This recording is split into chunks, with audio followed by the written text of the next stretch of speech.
All right, so now you saying a lot, Ahmadiel, man. I'm blessed to be here and be to soak up a lot of information. You know that you've been showing me and you've been talking and teaching and allowing me to just witness among the community of brothers and sisters here.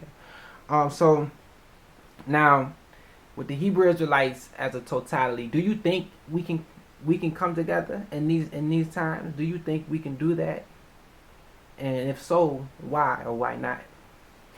Well, first of all, blessed is your coming. We're blessed by your presence, and we appreciate you having the courage to come and to see for yourself. And to answer the question, yes, it can happen. Will it happen? It has to happen. Mm-hmm. Will everyone make that transformation? Mm-hmm. No, I'm not naive enough to think that. Not all the Israelites left ancient Egypt following Moses. Mm-hmm. That's the narrative and the migration saga of the Bassa Bantu that ended up in Cameroon. Mm-hmm. That they stayed behind and came later. But yes, we have to come together. We're obligated to, and there's no other way that we can be successful. At least what you would consider to be a tipping point of those who would be required to tip the scale in our favor at this particular point, that we can emerge victorious and bring an end to this evil dominion on the planet. It's going to happen. We've peeked to the end of the book, and we know we win. Yeah. And I always say to the brothers and sisters here, there, and everywhere, that the book says we're going to win. Daniel 2:44 speaks of the coming of Yah's kingdom, and it would stand forever. Well, it's going to be with or without us, and I'd much rather, and I think everybody would agree, I think we'd all agree that we'd rather it be with us than without us. Mm-hmm. So, but the reality is that there's criteria. Two cannot walk together except they agree. Mm-hmm. There's no way, a threefold cord cannot be easily broken, etc. So we're told to unify. But you can't unify except around some criteria, except around some standards, except around some principles. And if we're not on the same page, we're just not on the same page. Mm-hmm. In fact, a more accurate interpretation of can two walk together except they agree, it actually says, can two arrive at the same destination except they agree? And the reality is we're on a journey. We're trying to get somewhere. We're trying to get to the high place again. Mm-hmm. And in order to do that, we've got to be unified. We've got to be together. And there's a lot of things that we can discuss later, like, for example, what was the wilderness, Mm-hmm. In antiquity, and our prophet, our priests, Mm-hmm. our teachers, our Maureen, our scholars. We've got time to search, those kind of things, of making many books there's no end, and we've got the writings and the libraries and the knowledge and the recordings and what have you, that in a future time, we can bring all to the table and sort it out and hash all those things out. But we have to be real and honest and say, hey, the house is on fire. Now maybe your room isn't affected yet, but this house is on fire of our people.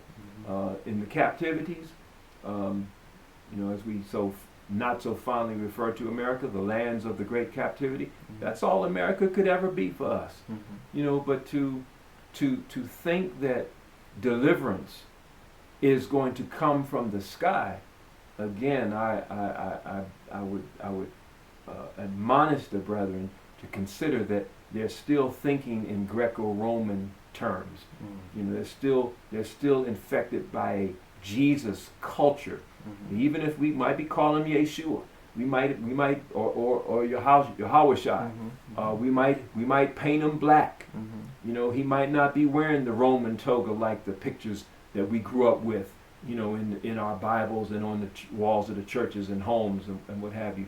But if you still got the Greco-Roman expectations and ideas and concepts, you're still as much entrapped by that as anyone else. So these are things that we've got to sit down and talk about, and there's some movement that's required on our part. And I would call on everyone to consider when Ezekiel was talking about those dry bones, that they never seem to deal with that part that says that when Ezekiel says, I will bring these bones into the land of Israel.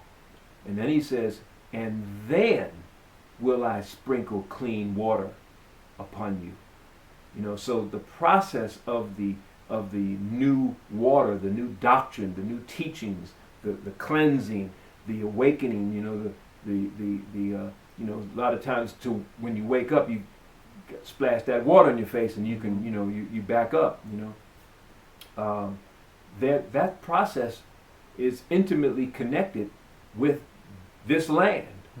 And so there's certain things that we must prioritize as leaders and teachers, and be humble enough to submit to. We don't have all the answers. We'll be the first one to say that.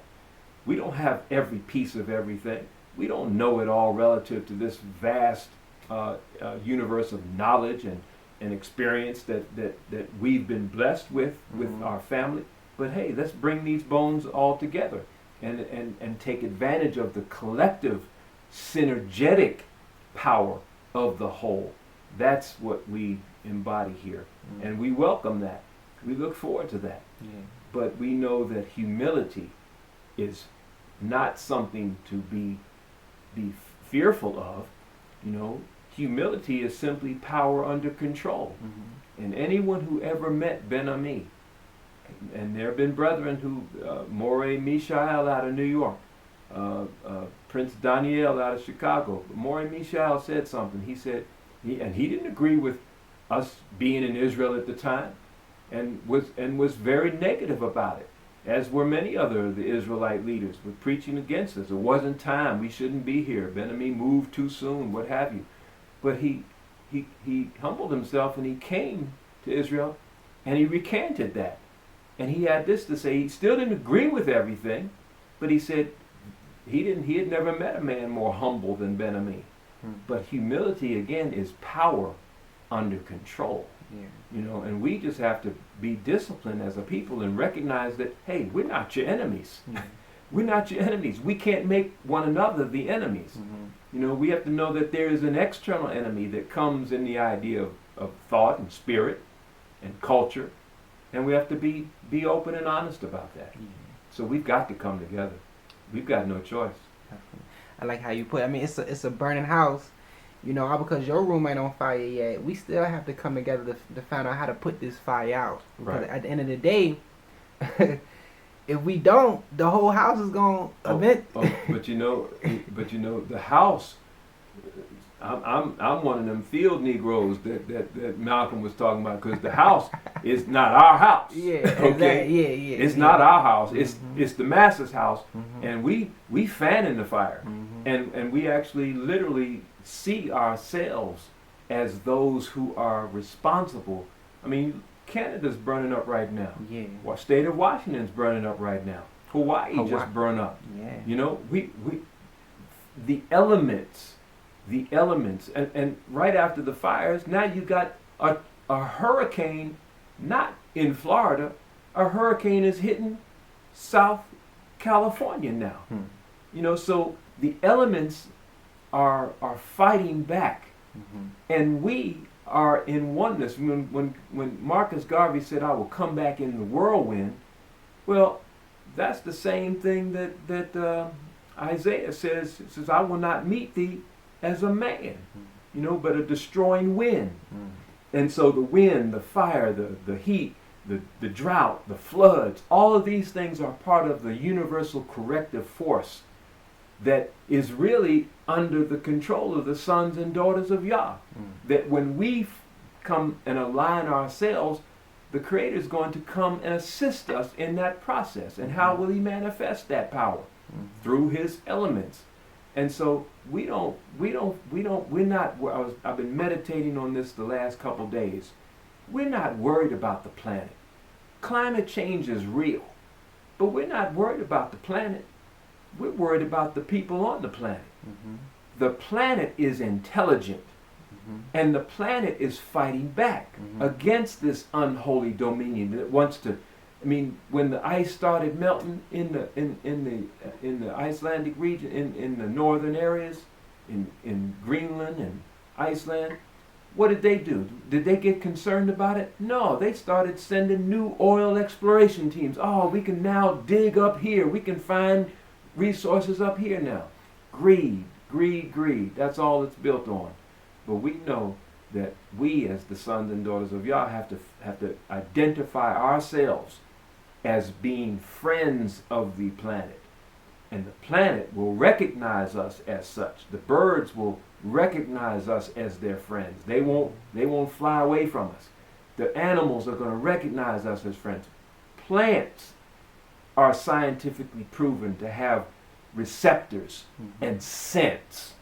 They may not have a nervous system like we do, but they have sense, and they can recognize somebody who thinks to torch a leaf. And if you come back in the room an hour later, that plant recognizes you as the one that had that thought. It sends off measurable distress signals. To who? And then what we really should be concerned about, if distress signals are being sent out, what's the response? And that is what we witness on the planet today. Our focus needs to be aligning ourselves as friends of the planet. We ain't trying to eat up all the animals. You know, plants got a purpose. Their purpose is to sustain us. We weren't supposed to eat the animals up. You know, so we can't. We all don't need personal automobiles. Our lungs can't take it. It's wasteful. Doesn't mean we start walking everywhere we go. But we use vehicles sensibly.